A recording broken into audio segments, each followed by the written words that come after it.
Good morning, nahatid ko na si teacher. Second day ng hatid.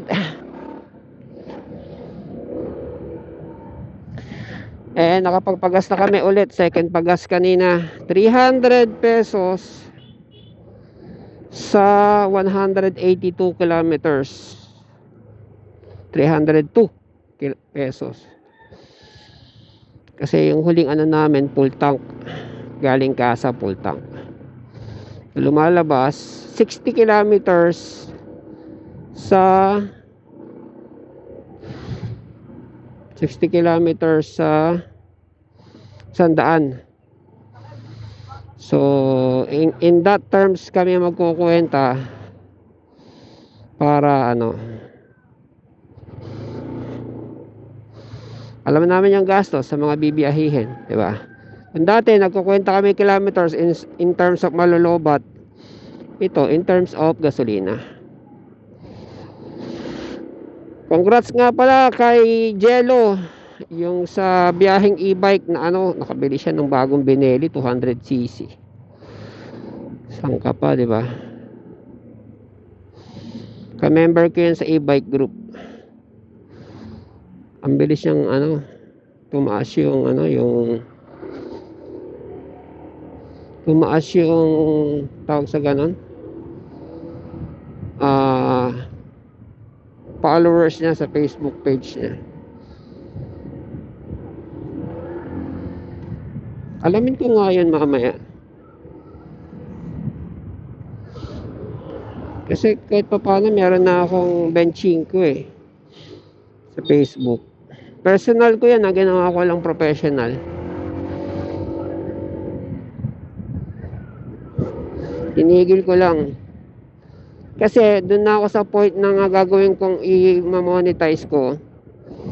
Ang tanging option lang doon is parang ano, hindi parang is yung tawag doon, yung merong sa bagay ganoon naman talaga. Hindi, magpipaste ka ng link doon sa comment section o doon sa post mo. So, pag may nag-click doon at bumili, meron kang commission, parang gano'n. Matrabaho, kakaririn mo talaga. Isa-isahin mo. Yung pagpo-post ko lang nagre-recycle kasi ako ng video. Namimili ako ng magandang video, tapos magre-react ako doon.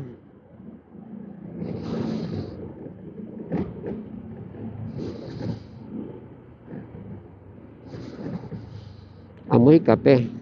Tapos yun, minsan nakaka-viral lang. Pinaka-viral ko yata yung trend na nasagay ng trend yung ELF. Mabot ng 12 million yan. 12 million view. 3 times a day ako nagpo-post.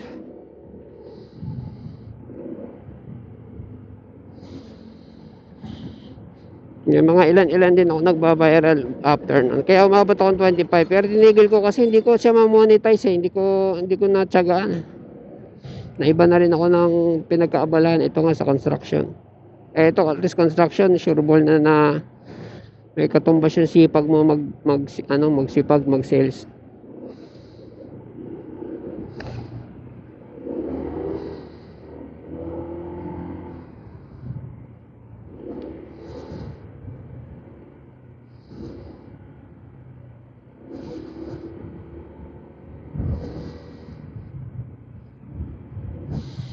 Sa construction, kasagsagan ko, nakabike lang ako noon Nag-maximum ako per month nag-ano kami ni teacher nag-audit kami. Maximum ako ng 175 per month. Sakto pala ng pambili ng motor na to. Sukli pa. Maximum ako ng 175 per month. Tapos pag OLATs yung walang-wala talaga, pinakamababa ako 45. Not bad pa rin, di ba? Call center 45, mataas pa yun sa manager.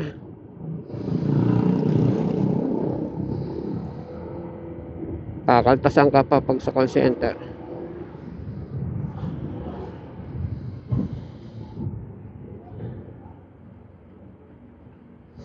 So nag-average kami ng 12 months, umabot ako ng 85 to 90k a month sa construction ng nakabike. Saan ka pa, di ba?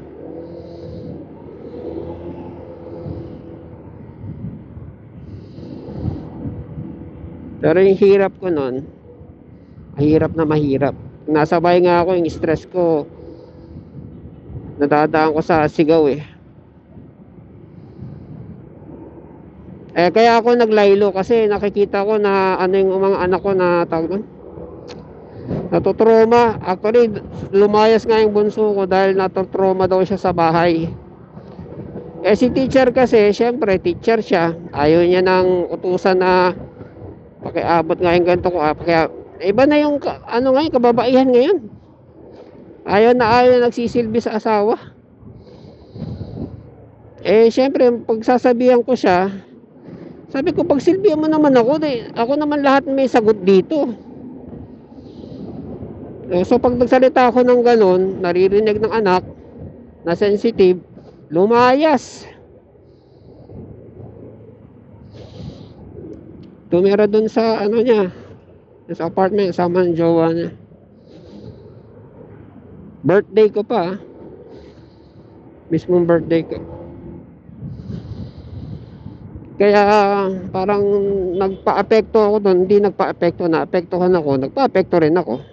Sabi ko sige, lalaylo nga konti kasi pag sobrang hirap na hirap ako sa trabaho. Tapos pagdating ko sa bahay, sisimangutan lang ako ni teacher. Magsasalpukan talaga kami ng emosyon, di ba? Sige, maglalaylo ko.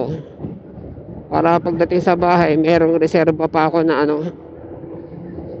May reserba pa ako na pangbahay na lakas, kumbaga, na utak. Nga lang, eto kapalit, bumagsak yung sales ko.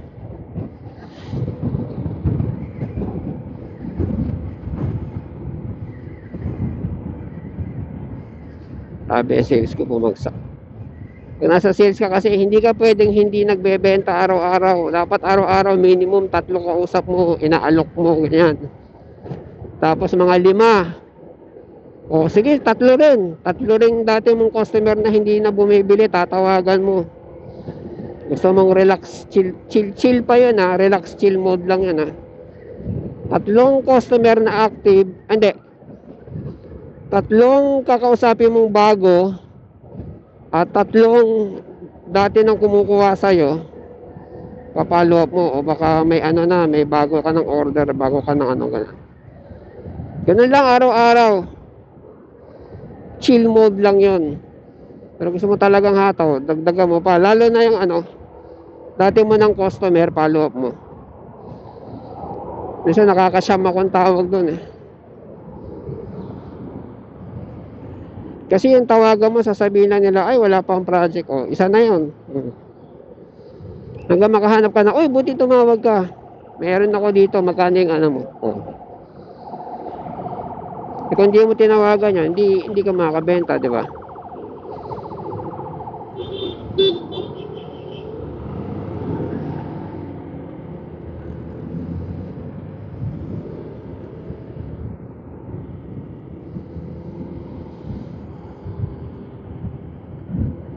Ngayon ako, tawag na to.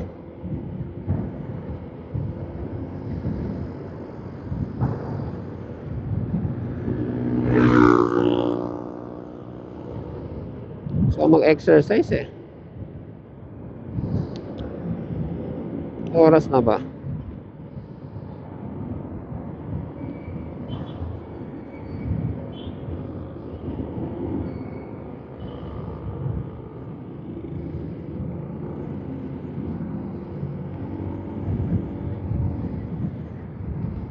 Sa ngayon, break-in pa lang, hanggang 60 lang to.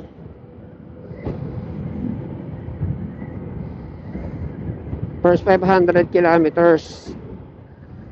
Pag umabot ng 500, pwede na hanggang 80. Pag lumagpas ng 100 kilometers, pwede nang lagpas 80.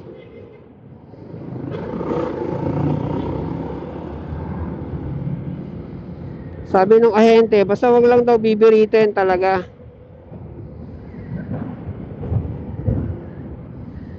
Siyempre, bagong labas ng kaso eh. Mga granahe na ito.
Layo ng torque nito sa torque ng Quezon, layo.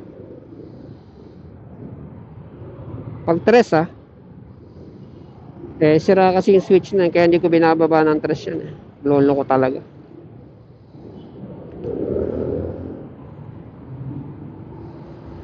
Ayaw mong mapahamak.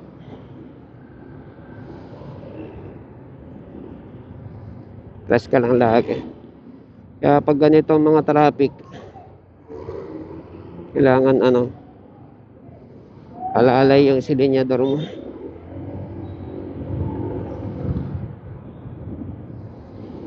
Ano yung manang gusto yung control. Ayan kumakalampag yung likod. Ang tawag nun yung top box. Kaya yan. Pag uwi ko, exercise ako.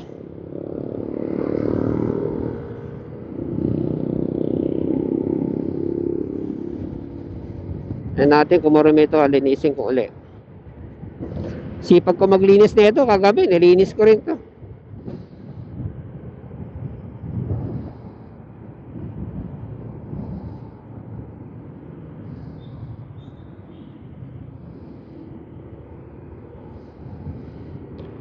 Nasira ko pala yung car wash, yung hose. Try ko i-vulcanize mamaya, baka pwede pa.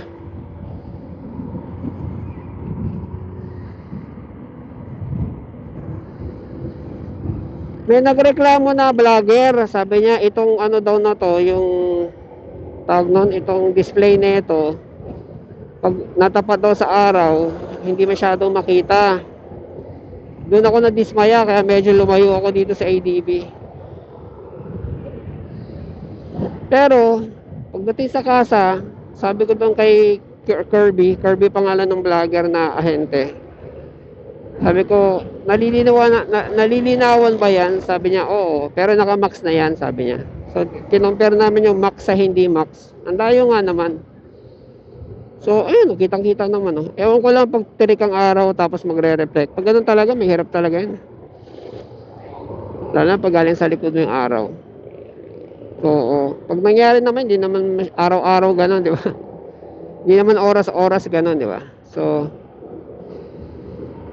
importante, Honda yung motor mo.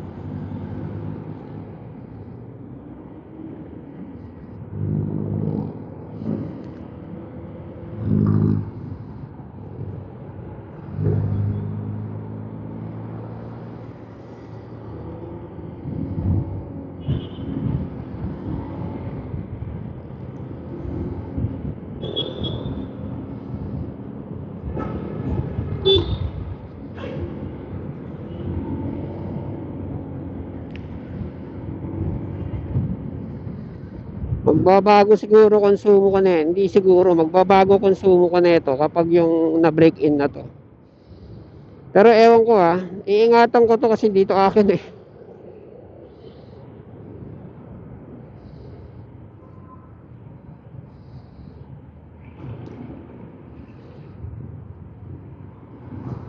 Talagang pang lang to, pang long drive lang to. At saka once na dumating na yung battery at nabuo na yung e-bike, yung keso, ayun na yung pang daily namin, di ba? Sabi nga ni teacher, medyo bumaba raw yung konsumo ng kuryente namin Meron man sobrang baba lang, siguro mga 500. Hindi siguro 500.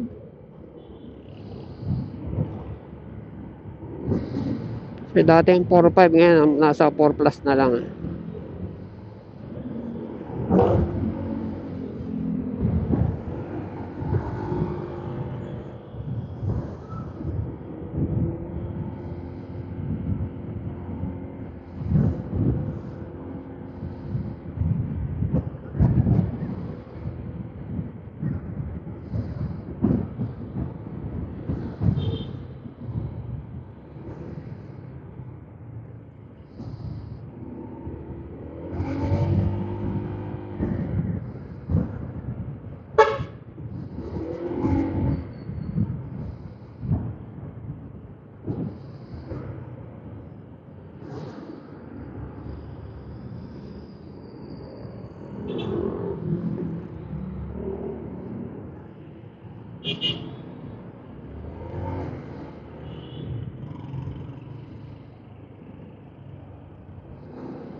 Ang lakas nitong siklista na to ah.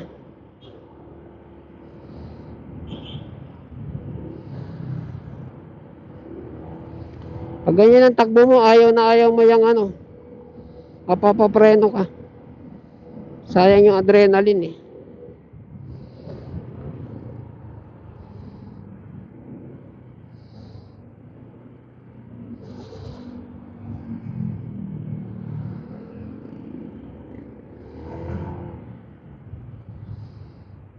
Kaya antayan na sila.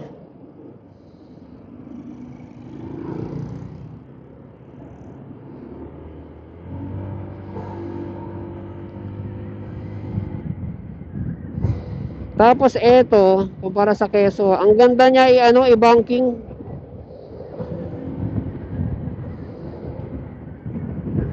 Hindi yung banking na pangkarera, banking ano lang. Banking-bankingan lang. Ganda niya, yun ang ganyan, yung mga ligo-ligong ganyan. Ang ganda niya.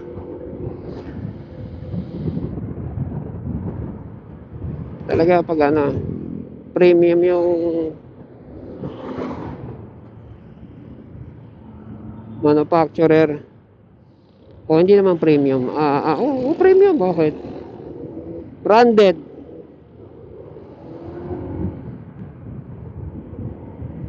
Yung keso kasi China yan eh. O, problema yung switch. Dahil mong po problemahin. Kaya wala kang ginawa kundi mag-upgrade.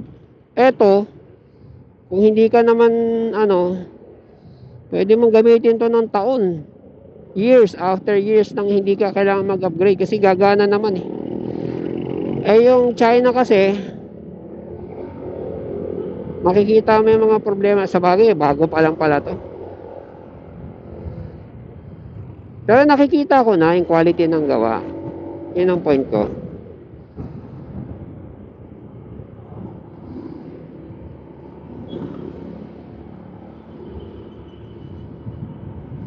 Tulad ng cherry na yan. Nagka-cherry ba kami? Nagkaroon kami ng cherry na kotse. Cherry na, second hand pa. Wala. Nabulok lang sa talyer. Sayang. Nung nasira, may nasira pyesa. Kung ano man naging sira, wala na. That's the end of it. Hindi na tsinaga ng kuya ko na Hindi, actually, ewan ko. Basta, wala eh. Hirap ng pyesa eh.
Ating gawi.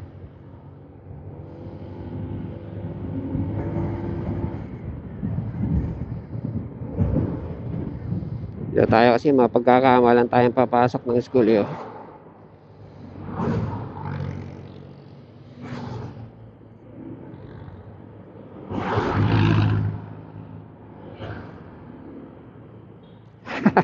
Kilala niya na ako yata eh. Gago yan ah. Namumukha niya na yata ako. Sabi hindi mo na ako maguguyo ulit, ulul. Minsan kasi pinagpara ako niyan eh. Tapos sabay U-turn pala. Sabi niya naguyo ko nun.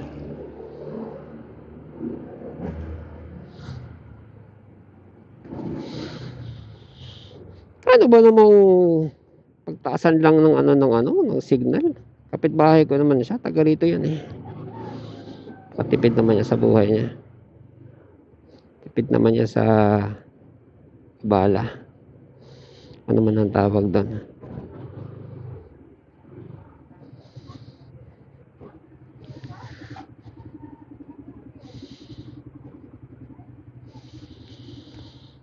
Meron tinatawag na kindness goes, may tawag doon eh, reciprocity. Kapag gumawa ka ng kabutihan sa tao, yung reciprocity ng kindness mo, not necessarily sa'yo, na i-extend yon usually sa iba. Ganon.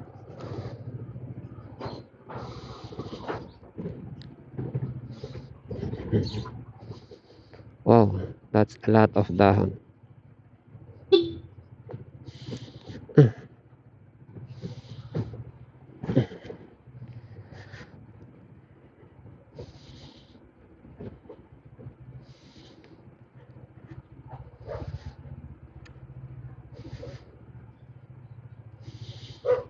I-stand ako dito kailangan sa malayo. Kasi yung dog nagmamarka ng gulong.